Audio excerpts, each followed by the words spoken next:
Alors, on va démarrer pour les gens qui sont à l'heure. Et nous vous proposons donc aujourd'hui ce webinaire sur l'emploi et la formation. Quelles sont les pratiques des agents généraux? Pour animer ce webinaire, nous sommes en présence de Frédéric Dortombe. Je vous laisse vous présenter. Alors, je suis Frédéric Dortombe, représentant des salariés de la branche sous étiquette UNSA. Je suis heureux d'être avec vous aujourd'hui. Devrait nous rejoindre Vincent Debrief, qui est agent général et qui représente les agents généraux au sein de notre commission paritaire pour l'emploi et la formation professionnelle. Nous sommes aussi en compagnie de Yasmina Boussekine. Bonjour à tous, Yasmina Boussekine, chef de projet formation au sein d'AGA pour la partie des salariés, d'où ma présence ici.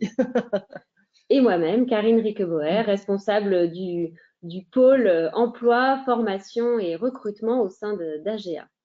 Ce webinaire, donc, nous allons vous présenter les résultats d'une étude que nous avons menée en 2023.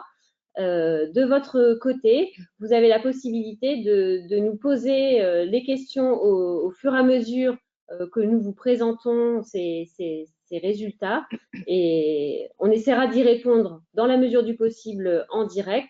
Si certaines questions nous semblent un peu trop complexes, on tentera d'y apporter des réponses a posteriori du webinaire, par mail, voilà, pour vous éclairer sur les sujets qui vous préoccupent. Alors, comment sera structuré ce webinaire? On va vous faire un bref rappel sur la méthodologie qu'on a utilisée pour que vous voyez bien quelles sont les sources qui ont été utilisées pour les chiffres que nous allons vous présenter. Bien sûr, nous allons vous présenter la branche, un portrait de la branche sur les agences, mais aussi le profil des salariés. Nous ferons un point sur les enjeux RH qui ont été identifiés au cours de cette étude, et nous aurons aussi une partie sur la projection de ce qui nous attend demain dans la branche en termes d'actualité, d'anticipation, mais aussi d'actions qui peuvent être menées au niveau paritaire par la branche. Alors, en termes de méthodologie, vraiment rapidement, une enquête a été menée en ligne auprès des agents et nous avons eu 600 réponses au cours de l'été 2023. Le cabinet qui a mené l'étude s'est nourri également de données publiques comme les DADS de 2020, puisqu'on n'a jamais les dernières années, ça met toujours un petit peu de temps. Il y a bien sûr les données de l'OPCO Atlas, qui est l'organisme qui gère les fonds de la formation professionnelle pour les salariés d'agence. Et nous avons utilisé également les bulletins de salaire qui sont produits par AGA-RH, puisque au niveau de AGA, on a une filiale qui est un cabinet de recrutement et qui s'occupe aussi de la paye de certains salariés. Et donc, nous avions à disposition les données de 1400 salariés de la branche. En complément, il y a également eu des entretiens qui ont été menés avec des agents, mais aussi avec des salariés d'agence pour avoir brosser un portrait plus qualitatif au-delà des données vraiment purement quantitatives. Alors, je ne sais pas si Vincent nous a rejoint. Est-ce que toi, tu vois Non. Il n'y a pas de... Alors, au niveau des agences, quoi de neuf depuis la dernière étude 2020? Donc aujourd'hui, on constate qu'il y a 9500 agences sur le territoire. C'est un peu moins qu'en 2020. En revanche, on a plus d'agences qui emploient des salariés. Donc, l'interprétation qu'on peut en avoir, c'est qu'il y a des fusions d'agences, ce qui donne moins d'agences en nombre. En revanche, on a des agences qui, de ce fait, grossissent, ont des salariés et ont plus de salariés. Donc, on a une augmentation du nombre d'agences employeuses. Ça reste des petites agences, puisque les 3/4 des agences ont moins de 4 salariés. En moyenne, on a 3,7 salariés par agence, ce qui tend vraiment à augmenter d'année en année, puisqu'en 2015, on était plutôt à une moyenne de 3,2 salariés par agence. En 2020, on était à 3,4 et là, désormais, on est à 3,7 salariés par agence. Donc, des agences qui grossissent. Concernant la répartition sur le territoire, pas de grandes nouveautés. Les agences sont présentes partout en métropole et même dans les dom-toms, là, on ne le voit pas sur la carte. L'Île-de-France concentre 9% des agences employeuses et on note que les agences employeuses, elles sont plutôt en zone urbaine, malgré tout. Ce qui peut paraître un peu paradoxal, c'est que les plus grosses agences semblent être plutôt en zone rurale. Donc peut-être des plus petites agences en région, enfin sur les zones urbaines. Alors, concernant les effectifs de cette branche, on observe une grande dynamique dans les embauches des salariés, puisqu'on estime à fin 2022 à 28 500 le nombre de salariés. Donc, en forte croissance par rapport au décompte qui avait été fait fin 2019, plus 1500 salariés. Donc, on est sur une branche dynamique qui recrute, qui arrive non seulement à renouveler les départs des salariés, mais aussi à augmenter les effectifs au global. Et cette dynamique, a priori, va se poursuivre dans les années à venir, puisque les intentions de recrutement sont effectivement positives, sont orientées à la hausse. On reviendra vers vous dans quelques années pour vous faire un point sur ce plan. Alors, là, on est sur la cartographie des métiers les plus occupés dans la branche des agents généraux d'assurance. Et comme lors de l'étude de fin 2019, on s'aperçoit que le principal poste, le principal métier occupé dans les agences est celui de conseiller clientèle, qui représente 50% des effectifs.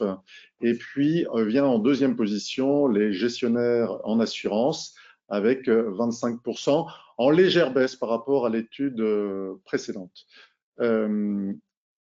L'accroissement donc des effectifs associé à un turnover qui augmente entraîne, c'est sur la partie droite du slide, une diminution de l'ancienneté moyenne au sein des agences. Cette baisse est d'environ 3 ans. Donc, à présent, 61% des salariés de la branche ont moins de 5 ans d'ancienneté, alors qu'ils ne représentaient que 40% des effectifs en 2020. Et pourtant, on a neutralisé les contrats en alternance. Donc, ce n'est pas le développement de l'alternance qui fait baisser cette ancienneté, puisqu'on a bien retiré les alternants dans ces chiffres. Donc, c'est vraiment des salariés qui sont arrivés. Alors, quel profil de ces salariés? Alors, on assiste progressivement à un rééquilibrage dans la répartition entre les hommes et les femmes dans la branche, ce qui est plutôt une bonne nouvelle, puisqu'on a à présent 20% d'hommes et 80% de femmes dans les effectifs. En 2020, pour rappel, cette proportion était de 15 et 85%. Et l'âge moyen est de 37 ans, donc on observe aussi un léger rajeunissement de la population au sein des agences. Voilà ce qu'on peut dire sur cette planche. Et puis on a des hommes jeunes, 31 ans, alors que la moyenne d'âge des femmes, 38 ans. Donc, des hommes jeunes. En termes de rémunération, Frédéric, alors, en termes de conditions d'emploi, rémunération, on voit que le salaire moyen s'établit à 24 132 euros. Alors, on note un écart de rémunération moyenne entre les hommes et les femmes. Une partie de l'explication tient au fait que les hommes occupent principalement des métiers commerciaux qui bénéficient de primes variables, de rémunération variable, et qui expliquent une partie de cet écart. Pour autant, on continue à être vigilant dans les discussions au niveau de la branche pour nous assurer qu'il n'y a pas d'écart inexpliqué au sein des agences, au sein de la branche. Et à ce titre, nous venons de signer un accord sur l'égalité femmes-hommes pour justement donner un certain nombre de préconisations, un certain nombre de guidelines pour éviter ces écarts et les résorber. Oui, c'est un scoop que vous nous donnez là, Frédéric, puisque la signature est toute récente. Et toute récente, effectivement. Et on peut noter aussi dans les conditions d'emploi que les emplois qui sont offerts aux salariés d'agence sont des emplois stables, puisque 77% des contrats qui sont proposés le sont en CDI, avec des temps complets pour 78% des salariés. Alors, on a une question sur les salaires, justement, parce qu'on a parlé des grosses agglomérations, et puis on me demande, mais dans les plus petites villes, pour la rémunération, comment ça se passe? Alors ça, dans l'étude, on n'a pas ce degré de finesse. Pourtant, dans les salaires qu'on a observés, donc on a bien une répartition sur l'ensemble du territoire, mais on n'a pas regardé par zone urbaine ou rurale. C'est vraiment un chantier qu'on investit, la rémunération. On essaye de se doter de données, et ce qui n'est pas très simple parce que 12 000 agents, 7 800 employeuses, donc collecter cette donnée n'est pas simple. On essaye vraiment de récupérer ces données pour pouvoir justement affiner ces chiffres, et par classe, par ancienneté, par homme-femme. Et là, par territoire, c'est intéressant. On ne l'a pas traité par territoire, mais ça fera peut-être partie de la prochaine étude emploi-formation.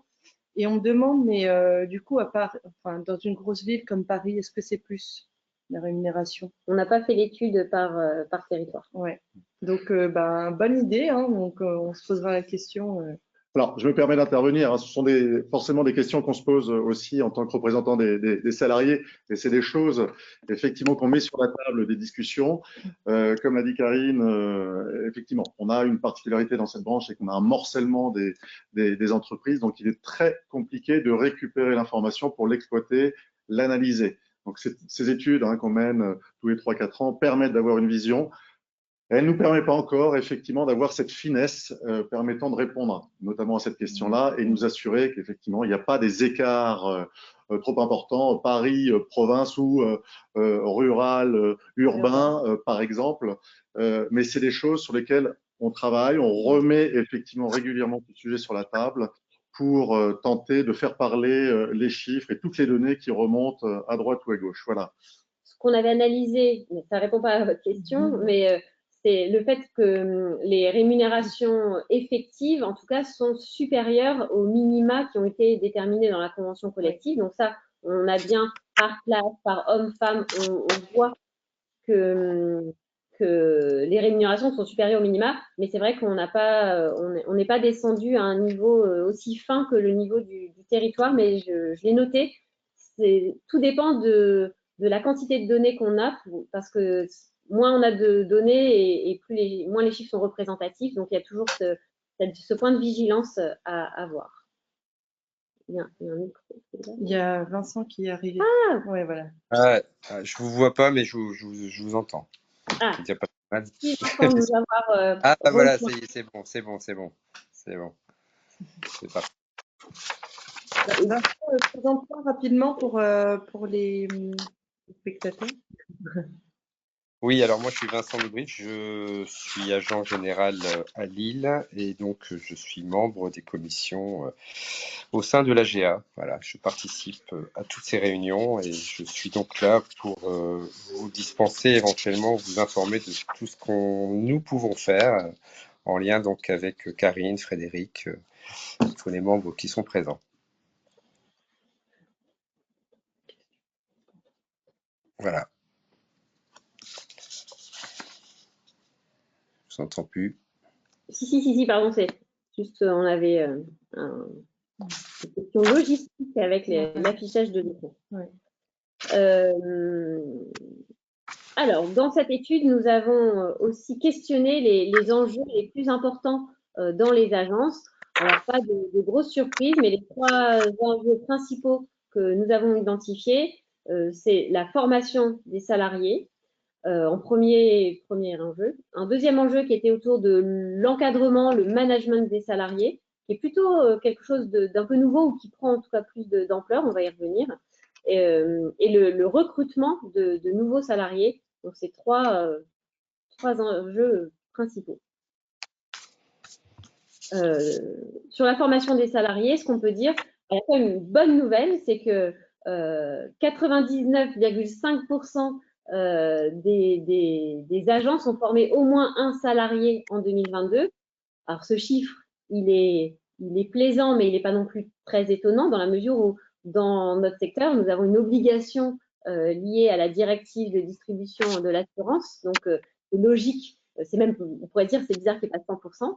La deuxième bonne nouvelle, c'est que bien qu'il y ait cette obligation, il y a quand même un tiers des salariés qui suivent des formations qui ne sont pas obligatoires et donc qui sortent de la DDA. Et ça, on trouve quand même que c'est chouette qu'il y ait aussi d'autres formations que celles qui sont obligatoires dans le cadre de notre obligation. En termes de formation, la branche, les partenaires sociaux travaillent vraiment à optimiser l'utilisation des fonds de la formation.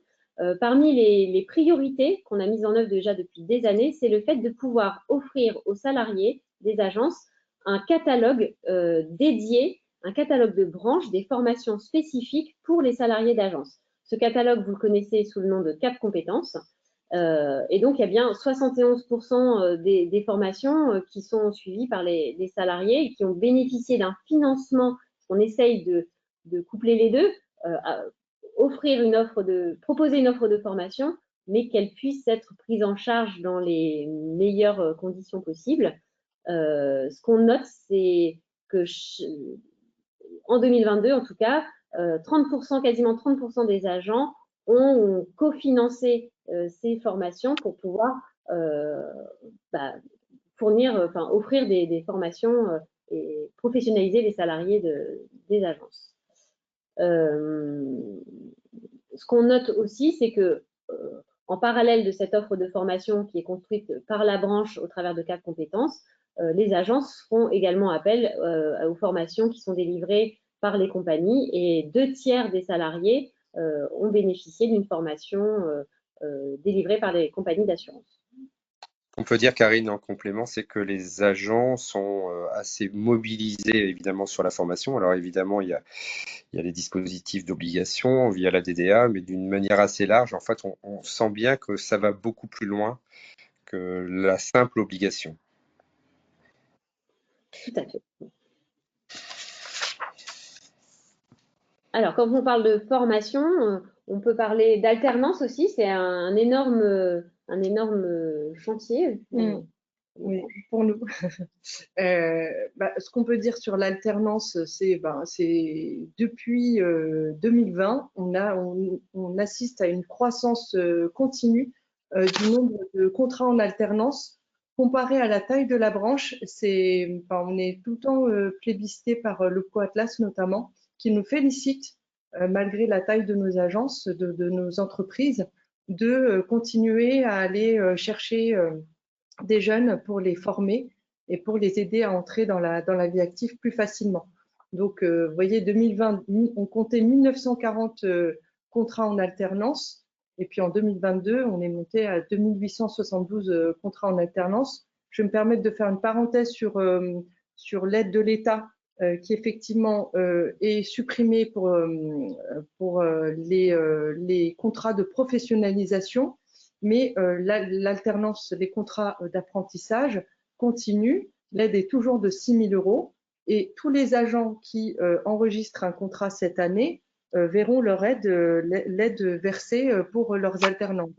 Je le dis parce que ça a beaucoup alerté.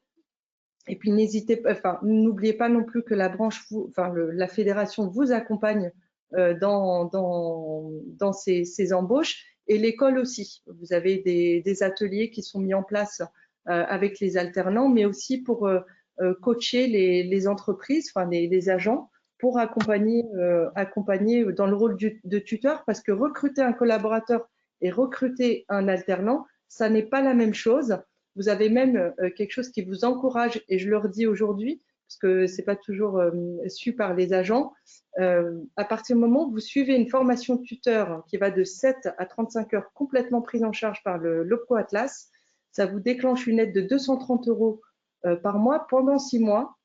Donc le tuteur, ça peut être un agent ou ça peut être un collaborateur. Donc pensez-y. Les agents qui auront des questions là-dessus, n'hésitez pas à me recontacter à l'issue du webinaire.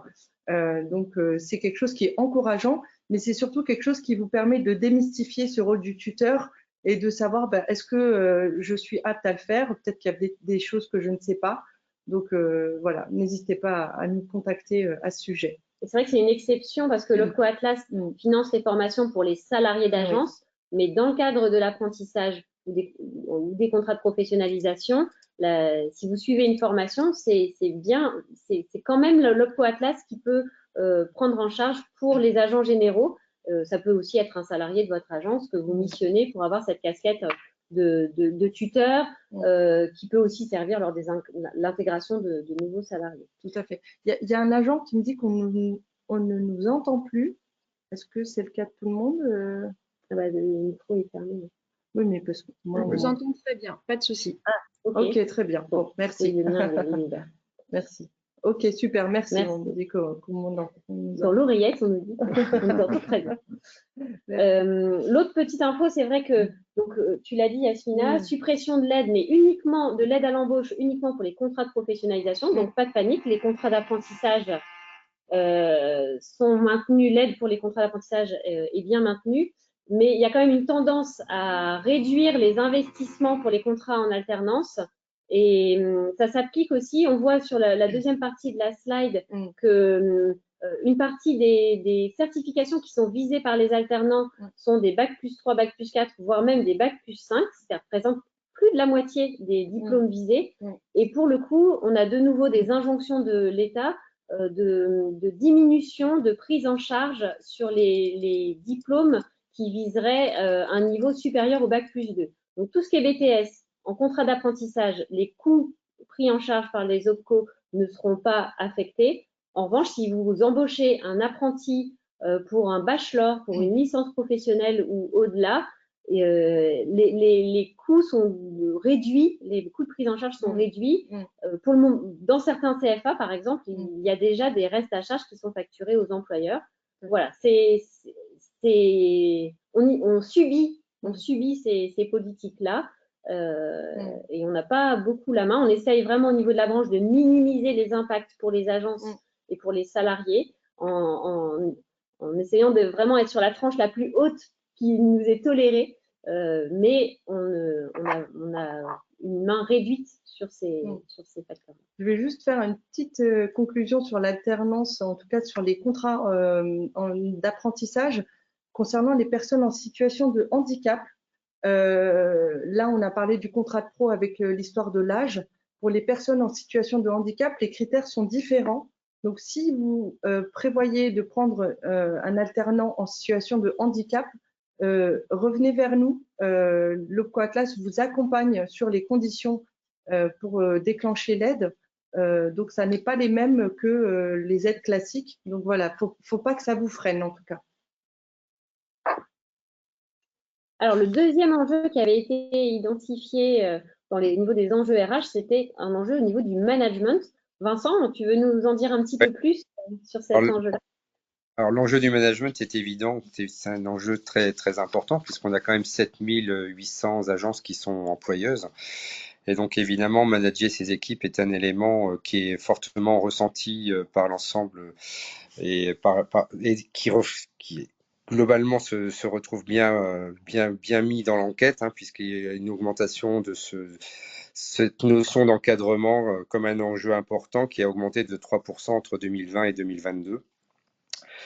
Voilà, évidemment, les agences qui ont plus de 5 salariés, qui représentent, pour rappel, à peu près 26% des 7800 agences, sont évidemment plus enclins à se tourner vers les notions d'encadrement, le management, et essayer de trouver des solutions à travers finalement les programmes de formation qui sont proposés aussi par Cap Compétences. Voilà ce qu'on peut dire du management. Donc c'est une notion qui est d'autant plus importante qu'on a quand même quelques difficultés aujourd'hui à recruter, à maintenir nos équipes et à faire en sorte effectivement d'avoir des effectifs stables tout simplement.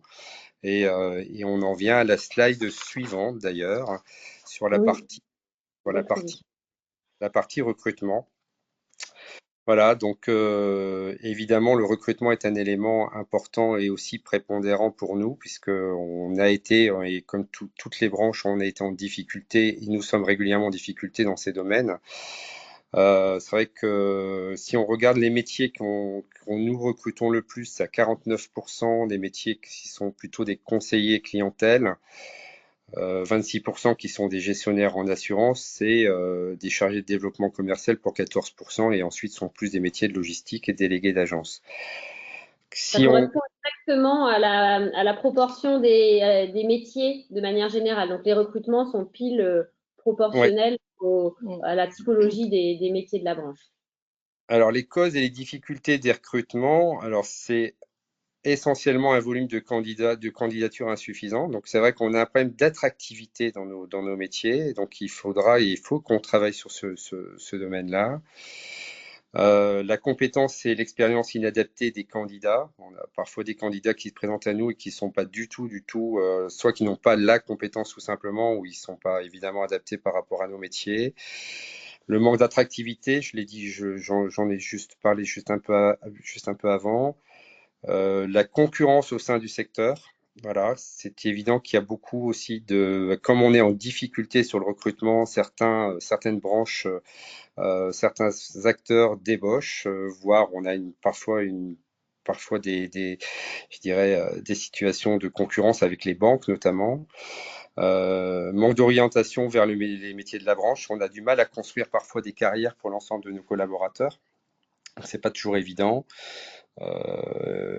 Voilà, concurrence d'autres secteurs, ça a été dit un peu, et niveau de diplôme insuffisant des candidats. Donc c'est vrai que c'est un sujet de recrutement qui est important et qui demande à beaucoup d'entre nous de s'investir. Il y a plein de moyens pour s'investir, et voilà, ça fera l'objet aussi là d'une enquête prochainement pour essayer de voir ce que nous pouvons faire pour améliorer cette situation. Tu as évoqué, Vincent, les problèmes d'attractivité. On fait déjà beaucoup de choses dans la branche. Yasmina, c'est ton rayon, Oui, tu veux nous en parler? c'est ce que j'allais dire, Vincent. J'allais dire, mais on est déjà dessus. Ça suffit pas, mais on fait déjà beaucoup de choses. On fait plein de choses. Et puis, je l'ai dit en réunion partenariat juste avant, c'est vrai que les agents, le propre de l'agent, c'est quand même qu'il est chef d'entreprise, mais en même temps, il recrute et en même temps, il va aider son client. Donc, il peut pas être partout. Donc, la fédération, elle réfléchit à comment l'aider à recruter, notamment via la promotion des métiers en agence, d'où mon métier. Comment faire pour que les jeunes qui font des BTS assurance, etc., viennent vers les agents, viennent vers les agences. Donc, depuis 4 ans, et même avant, hein, les agents, ils n'ont pas eu besoin de la fédération pour se dire tiens, il faut que j'aille dans les écoles, etc. Il y a énormément d'agents qui interviennent de même via les CCI ou parce que leur enfant est dans une école, donc ils vont aller sur un stand, etc. Mais il y avait besoin de formaliser ces enjeux d'attractivité et notamment les outils pour inciter les agents, les aider à aller sur le terrain. Le terrain, c'est quoi? C'est les écoles. C'est comment je peux participer à un forum, un salon, j'ai besoin de plaquettes métiers, etc. On a créé ça. Si je veux aller intervenir dans une école, comment je fais? On a créé un kit pédagogique. Autour du kit pédagogique, on a imaginé une conférence qu'on peut diffuser dans une classe avec des guides d'activité et pour le professionnel et pour l'enseignant, et qui permet de présenter ce que c'est que travailler en agence pour les futurs diplômés. Ces supports-là dont je vous parle, ils sont déployables dès le collège. Je sais, ça paraît très jeune, mais moi, j'ai le souvenir d'avoir eu des branches professionnelles qui venaient parler d'orientation dès le collège, donc c'est pas choquant. Et de plus en plus de prestataires et d'acteurs de l'éducation vont sur ces terrains-là. C'est pareil sur les salons. Et au-delà des conférences, vous avez aussi le projet de partenariat qu'on peut imaginer avec une école. Alors le partenariat, ça peut être juste, je propose à l'école de recevoir des CV d'alternants pour les avoir dans mon agence, mais vous avez aussi aller sur les job dating. Une école qui organise un job dating, elle a besoin de professionnels pour venir incarner toutes ces professions. Donc, tous ces éléments, tous ces outils dont je vous parle, ils sont déployés tous les jours avec vous. Et c'est vraiment les régions, et j'insiste parce que c'est les agents qui sont dans le vif du sujet et qui peuvent nous remonter ces difficultés et ces solutions aussi, et qui nous disent, moi je m'inspire tous les jours de ce que les agents font en région avec des écoles, Et du coup, on fait un aller-retour comme ça, et puis on essaye d'imaginer des outils qui vous aident au quotidien pour attirer les jeunes vers vos métiers. Et c'est vrai que Vincent, c'est ce que tu me disais tout à l'heure, il y a vraiment une importance du lien entre les agents et les écoles sur un territoire. Il y a une présence territoriale il y a un enjeu d'attractivité par rapport à ça. Ouais, enfin moi je pense qu'effectivement c'est le travail des agents, notamment de se faire connaître et de faire connaître nos métiers. Je pense que la meilleure des situations, c'est de pouvoir contacter les BTS Assurance, parfois participer peut-être à des notions d'enseignement, voire d'une manière un peu parcellaire, parce que ça peut être effectivement quelques heures de cours dans l'année. Ça permet d'être en contact avec ces jeunes qui sortent des écoles et qui demain peuvent s'intéresser. Et qui plus est, si on le fait, ben, on saura davantage. En plus, ceux qui sont présents dans les écoles peuvent recruter encore plus facilement puisqu'ils sont au contact des élèves en question et donc faire la promotion. Et du coup, en fait, ça contribue finalement à faciliter le recrutement. Et là-dessus, l'AGA peut aussi accompagner avec les outils, avec des éléments qui peuvent donner à chacun d'entre nous des notions qui peuvent être ensuite restituées à ces élèves et donc renforcer la compétence et l'image que nous avons. Vincent, tu parlais justement de l'investissement au sein des écoles. Il y a des agents qui peuvent aussi faire partie des conseils d'administration des écoles. Ça arrive. Ils peuvent faire partie aussi des jurys d'examen. Donc, ça permet aussi peut-être d'influencer aussi sur l'assurance et puis vers nos métiers. Tu parlais des classes qui sont dédiées au métier de collaborateur. Ça, c'est un accompagnement que je fais sur le terrain, sur mesure, avec les écoles et avec les agents.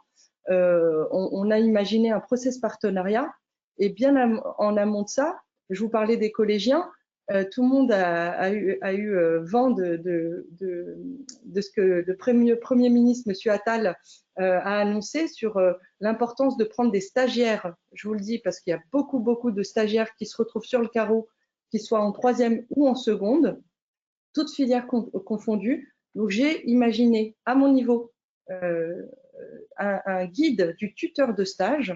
Donc ça, c'est pour vous les agents. C'est disponible sur le site AGA et ça vous permet d'avoir une idée de qu'est-ce que vous pouvez faire à un stagiaire. Et bien sûr, ce guide est perfectible et c'est pareil pour les partenariats avec les écoles. Alors, on parlait des difficultés de recrutement. Pour avoir un petit peu moins de difficultés de recrutement, peut-être qu'il faut jouer aussi sur la fidélisation des salariés qui sont dans les agences. Et donc, là, l'étude a identifié quatre leviers de fidélisation. Vincent, tu veux nous parler de ces Ouais, leviers? alors, il y a quatre leviers très importants et je pense que tout le monde, évidemment, trouvera cette logique. Avant tout, la qualité de vie au travail. Je pense que la qualité de l'environnement au travail, je pense que c'est hyper important pour donner une ambiance à une équipe. Ça permet quand même quelque part de donner du bien-être au travail. Et je pense que le bien-être au travail est synonyme de satisfaction, évidemment, et d'avoir envie de retourner au travail chaque jour parce que finalement, si on se sent bien avec son équipe, on se sent bien avec ses collègues, évidemment, c'est un point très important. Donc, je pense que c'est l'enjeu majeur, hein, puisque 85% des agents évoquent évidemment cette ambiance et la dynamique du travail qui est importante. En deux, la rémunération. On sait que évidemment c'est une notion qui est importante aujourd'hui. Qui plus est avec l'inflation qu'il y a pu y avoir, on a une notion évidemment des rémunérations qui bon voilà qui est un peu prégnante. Après, je pense que c'est pas la seule motivation, mais c'est une motivation qui voilà qui coûte, enfin, qui, quelque part représente 84% des agents qui évoquent quand même ce problème de rémunération. Ensuite, l'accomplissement, oui. Ah, je te propose, Vincent, qu'on laisse la parole à Frédéric pour nous parler de l'accomplissement professionnel et Oui, d'autres leviers. Oui, mais on l'a vu, recruter est pas simple, et comme le disait Karine, après il faut fidéliser, il faut maintenir les salariés en agence, les intéresser. Donc on a parlé effectivement du besoin de formation. Alors, il y a les formations obligatoires, il y a les formations aussi qui vont permettre d'acquérir de nouvelles compétences comportementales, techniques. Et on s'emploie au sein de la branche à justement identifier des parcours professionnels qui permettent de maintenir cette employabilité et de faire grandir les salariés au sein des agences et les accompagner dans ces parcours professionnels. On l'a dit hein, aussi, les conditions de travail sont importantes. Vincent l'a noté. Conditions de travail, c'est les locaux de l'agence, oui. C'est effectivement l'ambiance au sein de l'agence, entre collègues et avec l'agent. On parlait du management tout à l'heure, c'est important aussi de s'assurer qu'il n'y a pas de problème au sein de l'agence. Mais c'est aussi d'introduire un certain nombre de nouveautés, de télétravail quand c'est possible, de s'assurer qu'on assure un droit à la déconnexion, hein, d'éviter de contacter les salariés le week-end ou tard le soir. Voilà, c'est des choses comme ça sur lesquelles on a pas mal discuté cette année pour nous assurer que les bonnes pratiques sont formalisées et sont progressivement diffusées au sein des agences. Et puis, il y a tout ce qui est risques psychosociaux, donc une attention particulière liée aux risques psychosociaux, faire en sorte qu'on puisse détecter, enfin, qu'on puisse mettre déjà en amont un certain nombre de dispositifs qui évitent les risques psychosociaux. Hein. J'ai parlé du management, la qualité des échanges, les entretiens professionnels font partie aussi des moments forts dans la carrière d'un salarié, mais c'est aussi détecter quand un salarié est en mal-être et réagir vite avant que ça s'envenime. Donc, on a aussi travaillé pas mal sur les risques psychosociaux. On a essayé d'en faire une étude et d'alimenter nos prérogatives et nos conseils en matière de qualité de vie au travail. On a parlé de la rémunération. Bien sûr, la rémunération fait partie des éléments motivants et fidélisants. Donc, là encore, on encourage les agents, quand ils le peuvent, à aller au-delà des minima que l'on définit chaque année. Hein. Je veux revenir sur la formation. La formation, c'est vraiment un thème qui est important dans nos discussions paritaires et on s'emploie à flécher, à orienter les budgets vers les formations qui sont les plus attendues par les agents et par les salariés au sein des agences.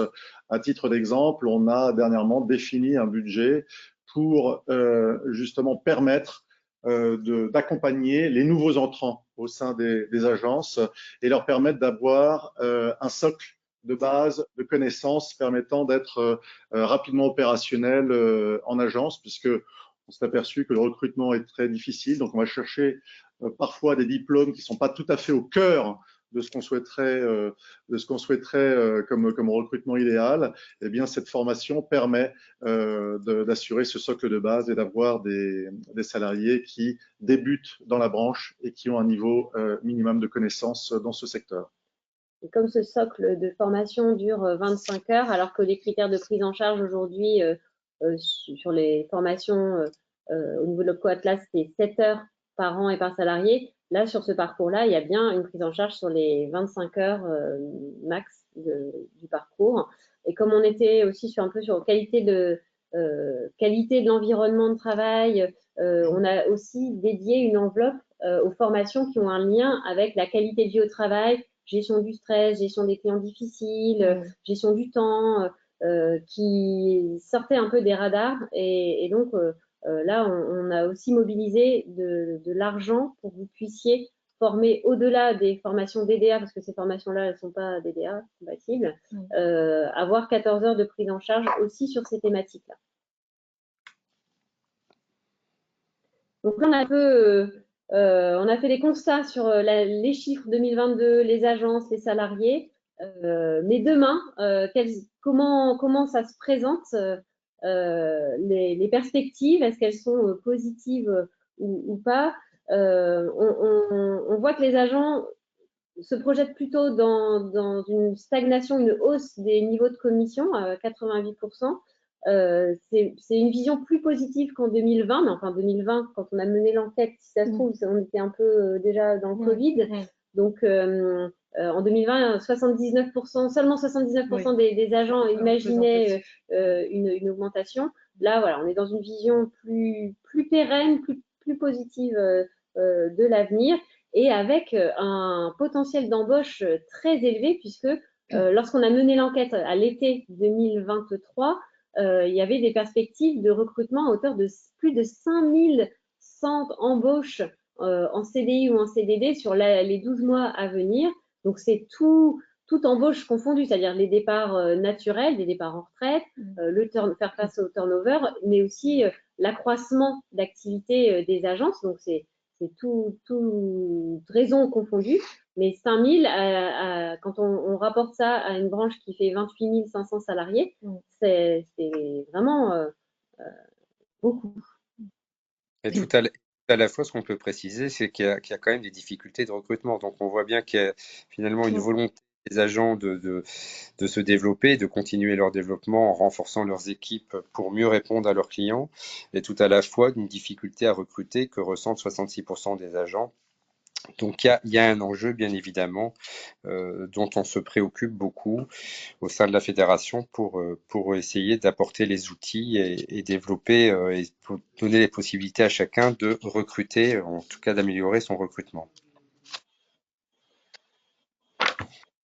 Et dans les perspectives, on fait face, Vincent, tu peux peut-être nous en parler, aux différentes évolutions du secteur, mais qui sont, il n'y a rien de très nouveau, mais malgré tout, plusieurs types d'évolutions sont identifiés dans cette étude. Il y a trois principales évolutions professionnelles qui sont perçues par les agents généraux. Alors, l'évolution réglementaire, on sait que on a effectivement des réglementations qui se durcissent, qui deviennent de plus en plus complexes, ce qui demande évidemment beaucoup de connaissances et la formation elle devient donc du coup très très centrale. Et c'est un métier qui finalement est réglementé et ne s'améliore pas dans ce domaine puisque de toutes parts on a des directives qui nous sont transmises. Il y a une évolution des pratiques et des attentes clients également, parce que évidemment les clients aujourd'hui se digitalisent, il y a une relation client qui devient différente et donc ça devient plus complexe aussi à manier, c'est-à-dire que ça demande des transformations et des adaptations au sein de nos agences pour répondre effectivement à ces demandes qui se formalise d'une manière très différente par rapport à avant. On a moins finalement de personnes qui poussent les portes de nos agences. On a beaucoup de communications qui se font directement par les voies digitales. Et ces transformations technologiques vont en plus s'accentuer peut-être assez rapidement avec certainement le développement de l'intelligence artificielle qui viendra et qui deviendra prégnante un peu dans nos professions. Alors, je ne pense pas qu'il faille le voir aujourd'hui comme une crainte, peut-être comme un levier pour améliorer, peut-être donner de l'information et transmettre une information plus juste et encore plus rapidement. En tout cas, ce sont des enjeux qui sont très importants et des évolutions à venir qui sont évidemment à observer de façon à s'adapter au mieux pour tout le monde. Et justement, en termes d'objectifs pour les partenaires sociaux, la branche en matière d'emploi et de formation, on a identifié 5 grands objectifs. On y revient, mais bien sûr, l'attractivité. Oui, alors ce que je peux vous dire, alors l'attractivité, ce que je vais dire, concerne aussi le point 3, puisque vous avez en ce moment une POEC qui a lieu à Paris avec l'ESA, donc le CFA phare de l'assurance, et avec lequel on a un partenariat justement. Donc il y a une POEC qui est en cours et qui permettra de recruter dès septembre prochain des conseillers clientèle. POEC, peut-être le sigle, même s'il est décliné dans le point 3, est-ce que tu peux nous dire ce que ça consiste? C'est quoi une POEC? Donc, comme c'est écrit, préparation opérationnelle à l'emploi, qu'est-ce que ça veut dire? Ça veut dire que vous avez des candidats potentiels qui recherchent du travail. Donc, on passe par France Travail, donc ancien Pôle emploi, et on s'associe à un organisme de formation. Donc là, c'est l'ESA, mais ça peut être AF2A, comme souvent ça a été le cas, ça peut être l'IFPAS, etc. Donc ça fait partie aussi de nos partenaires. On décide, alors ça peut être monobranche, donc ça peut être juste un programme de formation validé par les agents, mais ça peut être aussi validé par d'autres branches de l'assurance, puisque ce sont des métiers communs. Le métier de conseiller clientèle, vous en avez aussi chez les courtiers ou dans les compagnies. Donc les candidats sont formés pendant 2 mois sur un programme de formation d'initiation à l'assurance. Mais ça peut être une capacité professionnelle. Ça peut être une capacité professionnelle, effectivement. Donc ça dépend du programme de formation. Moi, je peux aussi vous envoyer les programmes de formation pour qu'à la sortie, vous puissiez recruter un candidat et en préalable de cette embauche, il peut y avoir un stage de 2 semaines pour que et le candidat et vous voyez si le profil convient. C'est aussi une chance pour le candidat de voir si le travail en agence lui convient, parce que souvent, les POEC, ça peut être des publics en reconversion.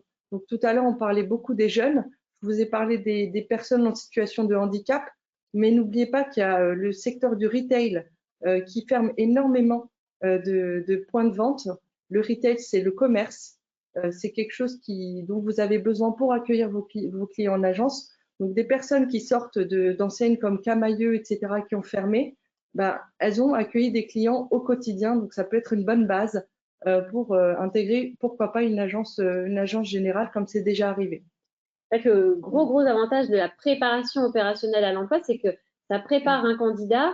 Il n'est pas encore salarié de votre agence, il se forme, il n'est pas à la charge de l'agence, il teste ses connaissances, il peut faire des stages et donc découvrir le métier. Et c'est seulement à l'issue de cette période-là que vous faites un choix commun d'embaucher la personne. Donc c'est un mode de formation qui est intéressant pour les agents.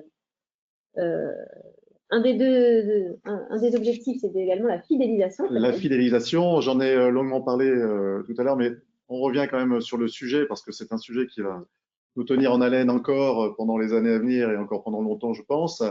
Mais on voit qu'il y a un turnover qui s'accroît un petit peu plus d'année en année. Donc voilà, une fidélité des salariés moindre. Donc ça passe par le management qui dit des rendez-vous réguliers entre l'agent et chacun de ses salariés pour envisager l'avenir, les progressions, les formations, les parcours professionnels que l'on peut proposer aux salariés pour pouvoir justement alimenter son goût d'apprendre, son goût de progresser. Il faut aussi, bien entendu, proposer des rémunérations attractives. Hein. Vous êtes en compétition, on l'a dit, avec les courtiers, avec les banques ou avec les grandes compagnies d'assurance.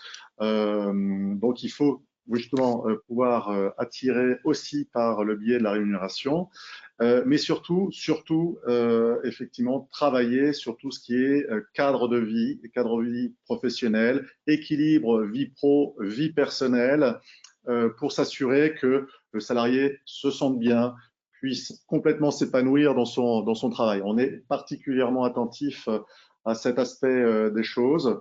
A priori, ça se passe globalement plutôt bien dans la branche, mais il y a un certain nombre de signes. On a parlé des RPS, des risques psychosociaux, avec quelques indicateurs qui commencent à remonter dans le rouge. Donc, on est attentif à cela et on sera encore attentif dans les années à venir. Un certain nombre de facteurs ont été identifiés. On a parlé de la relation client qui se tend. Donc, il y a des réponses qui doivent être apportées à cela. La relation avec les mandantes qui n'est pas toujours simple, où les mandantes interviennent un peu plus souvent dans la gestion des agences et puis assurent un certain nombre d'activités back-office, un certain nombre mettent à disposition des outils qui marchent pas. Donc, tout ça contribue à tendre parfois cette relation avec la mandante et génère du stress, génère effectivement du mal-être. Donc, c'est sur tous ces aspects-là qu'on s'emploie à trouver des réponses et à vous les apporter. Charge aux agents de les décliner dans leur propre agence.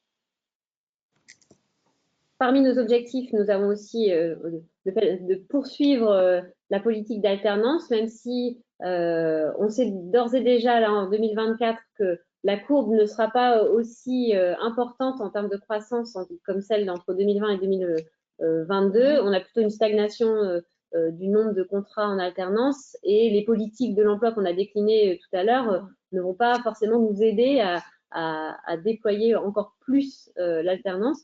Ce qu'on n'a pas rappelé tout à l'heure, c'est que l'alternance, c'est vraiment un vrai levier d'intégration de nouveaux salariés, c'est-à-dire que ça fait une période, l'apprenti, il apprend le métier, mais on voit qu'il y a quand même près de 45% des alternants qui restent en emploi chez les agents à l'issue de leur contrat d'alternance. Et il y a aussi beaucoup de poursuites d'alternance chez les agents. Donc, parmi les branches de l'OPCO Atlas, il y a un observatoire justement du devenir des alternants et vous faites partie des meilleurs élèves, c'est-à-dire que les apprentis qui mettent un pied dans les agences restent plus qu'ailleurs. Donc ça fait partie d'un des grands chantiers qu'on va poursuivre dans les années à venir. Et le 5e étant la transformation des pratiques et des organisations. Vincent, oui, alors par rapport à la transformation des pratiques, évidemment, on a besoin davantage de former l'ensemble de nos collaborateurs à la gestion qui devient multiple, omnicanale, on pourrait dire, avec des outils qui se deviennent plus digitaux, qui sont parfois proposés par les mandantes, aussi par les réseaux sociaux.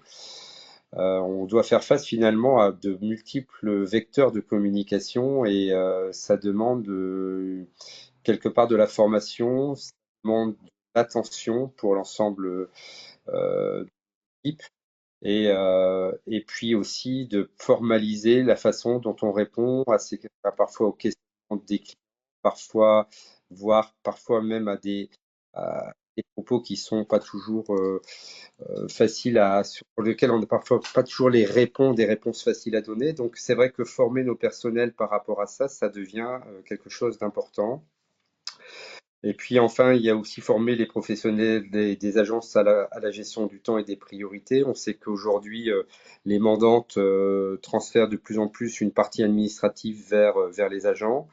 Cette partie, elle est importante, elle devient importante et mobilise du temps dans nos agences et il nous faut gérer des priorités puisque bon, assurer le développement de l'agence, c'est important, mais aussi on se doit maintenant et désormais, puisque c'est une relation qui parfois est un peu complexe avec les mandantes, mais il se trouve que la partie administrative devient prégnante et mobilise du temps et il faut voir comment et l'organiser et ça demande là aussi de redéfinir des priorités, redéfinir avec les équipes comment on fait, comment on segmente et qu'est-ce qui devient plus important que d'autres choses, de façon à ce que l'organisation reste fiable et qu'on soit toujours au service finalement de nos clients et du développement de nos agences.